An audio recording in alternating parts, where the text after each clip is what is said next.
आज जितनी बुरी हालत मणिपुर की है, किसी भी राज्य में इतना भीषण और बुरा जातीय कन्फ्लिक्ट हाल के दिनों में नजर नहीं आया।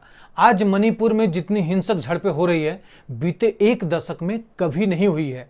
मणिपुर की तस्वीरों को देखकर दिमाग सुन्न हो जाता है। यकीन नहीं आता कि ये तस्वीरें उसी आजाद भारत की है जिस पर हम गर्व करते हैं, उसी भारत की जिसे हम फिर से विश्व गुरु बनाने का ख्वाब पाले बैठे हैं। समझ नहीं आता कि ये किस मिट्टी के बने हुए लोग हैं जिन्होंने अपनी सोच, अपने विवेक और अपनी बुद्धि से जाने कैसा बैर पाल लिया है। ये जो कुछ कर रहे हैं वैसा तो जानवर भी नहीं करते, और ऐसा कहना गलत भी नहीं होगा कि ये पूरा साल मणिपुर के लिए संघर्षों का साल रहा है। एक्चुअली अगर सच कहें तो यहाँ ये सब एक पल में नहीं हुआ। इसका बैकग्राउंड इस साल फरवरी में ही बनना शुरू हो गया था। बाकी कसर मणिपुर हाईकोर्ट के राज्य सरकार के लिए जारी निर्देशों ने पूरी कर दी। इसके बाद ये पूरा राज्य हिंसा की चपेट में आ गया। Despite the incident having been reported to police on May the 4th when it occurred, the first arrests weren't made until 2 months later. ये हिंसा नगा, कुकी और मैतेई समुदायों के बीच हुई। अगर देखें तो राज्य में पहला हिंसक प्रदर्शन 10 मार्च को कुकी गांव से अवैध प्रवासियों को निकालने के दौरान हुआ था। अगर हमें इन समुदायों के बीच के इस पूरे विवाद को समझना है तो हमें यहाँ की जातीय और भौगोलिक स्ट्रक्चर को पहले समझना होगा, और बहुत ही सिंपल तरीके से इस कन्फ्लिक्ट को समझने की कोशिश करेंगे। देखा जाए तो झगड़े की असली जड़ यही है। दरअसल इस राज्य का आकार फुटबॉल के स्टेडियम के जैसा है। इसमें इम्फाल घाटी प्लेफील्ड जैसा बिल्कुल बीच में है, सेंटर में है।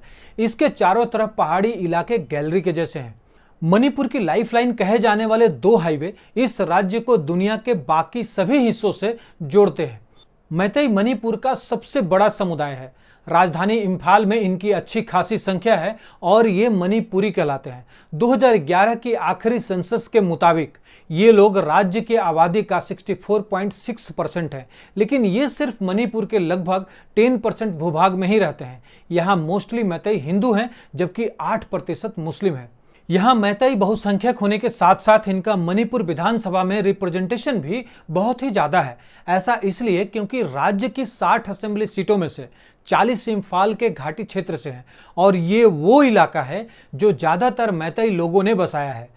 दूसरी तरफ राज्य की आबादी में नगा और कुकी आदिवासी भी हैं, जिनकी आबादी लगभग 40% है, लेकिन वे मणिपुर की 90% जमीन पर रहते हैं। इस तरह हम ये कह सकते हैं कि 90% जमीन पर राज्य की 35% मान्यता प्राप्त जनजातियां रहती हैं, लेकिन इस क्षेत्र से सिर्फ 20 विधायक ही असेंबली जाते हैं। यहाँ जिन 33 समुदायों को जनजाति का दर्जा प्राप्त है वो नगा और कुकी जोमिस जनजाति के हैं और मेनली क्रिश्चियन हैं। साल 2011 की जनसंख्या के आंकड़ों के मुताबिक मणिपुर में हिंदुओं और ईसाइयों की लगभग बराबर आबादी है। मतलब इन दोनों की ही आबादी लगभग 41% है। बस प्रॉब्लम यही है, आज तक नगा और कुकी जोमिस जनजातियों की 34 उप जनजातियां सरकार के अनुसूचित जनजातियों की सूची में है, लेकिन मैतेई नहीं है, और यह समुदाय दशकों से एसटी दर्जे की मांग भी कर रहा है।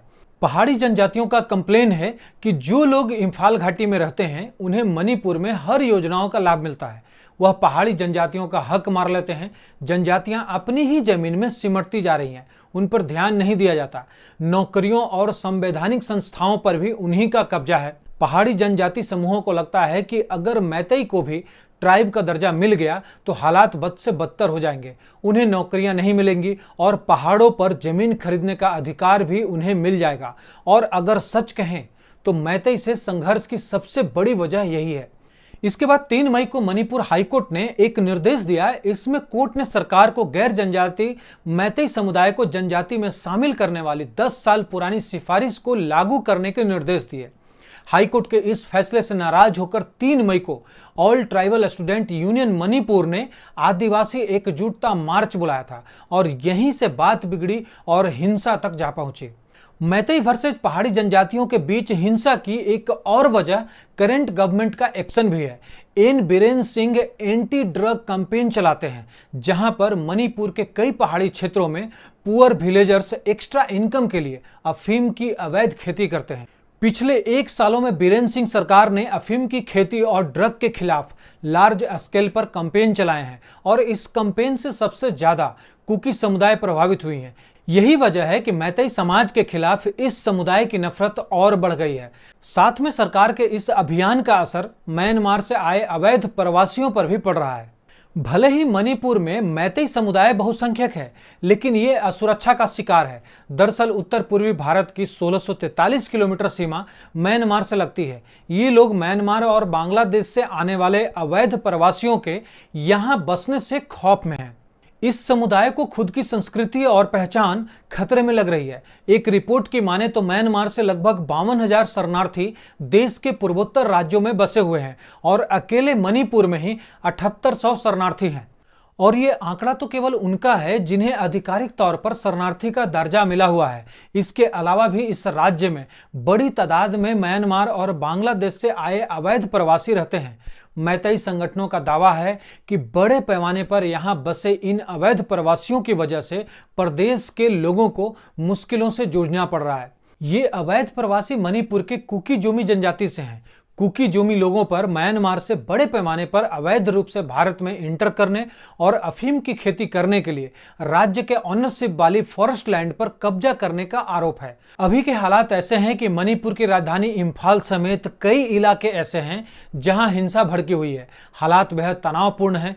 हजारों लोगों को हिंसा प्रभावित जगहों से डिस्प्लेस्ड किया गया है। राज्य में हिंसा भड़काने वाले लोगों के खिलाफ शूट एंड साइट का ऑर्डर भी जारी है। चप्पे चप्पे पर भारतीय सेना और सीआरपीएफ के जवान तैनात हैं, लेकिन अभी भी राज्य में हिंसा काबू में नहीं है। आपको क्या लगता है, मणिपुर की हिंसा कैसे खत्म होगी? नीचे कमेंट सेक्शन में जरूर बताएं।